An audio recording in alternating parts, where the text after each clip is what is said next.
Hello everyone, welcome back to our channel. I'm Bimal from How to Geek. In today's guide video, I'm about to simply show you how you can actually fix your Android touchscreen not working. But before we get started with this video, if you are new to our channel, do make sure to leave a like and hit that subscribe button. And without any further ado, let us get started with today's video.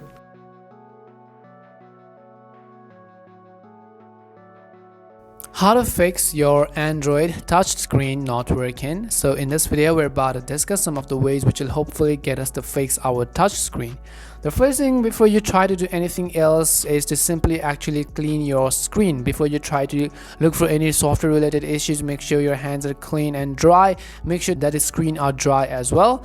Once you've actually done that, the other thing you want to do is also make sure to actually remove the charger, because sometimes when you are plugged in and the phone is actually supercharging itself, you will be able to face errors and it is going to auto touch as well as ghost touch itself. So you want to make sure that is not the case. And the other thing I would also recommend doing is that if your Android screen is not touching and you have actually replaced your screen before, then you don't actually set your brightness to the maximum level, because what that does is that it is going to simply enable ghost touch. If you set your brightness to maximum level on a replaced screen, most likely you're going to face ghost touch, which I have experienced many times as well, so you want to be aware of that.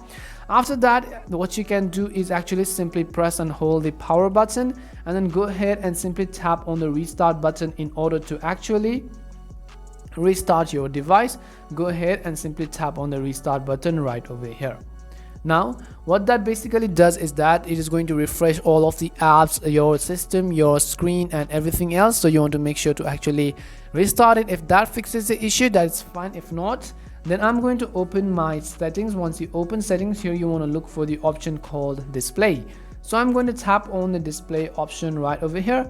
And under every Android phone, you'd actually be able to find an option to increase the sensitivity of your touchscreen. So if your Android touchscreen is not responding well, you want to look for the option called touch sensitivity. In your case, it could simply be a slider. In my case, it could simply be a toggle. So right here at the bottom, you can see the option which says high touch sensitivity. And you can also see there it says increase touchscreen sensitivity. So it can be used while wearing gloves. So you could go ahead and simply turn this toggle on and come back and then see whether your touchscreen has been fixed or not. If still not, then I highly recommend you actually go to a local repair shop in order to get your mobile device fixed, because sometimes it could also be the problem with your display or your touchscreen. We hope one of these solutions may have actually fixed your issue. If it did help fix the issue, then make sure to leave a like, comment and subscribe. If you have any more questions, queries or doubts, simply make sure to also leave them down under the comment section. Thank you very much for watching till the end of this tutorial, and see you soon in our next video.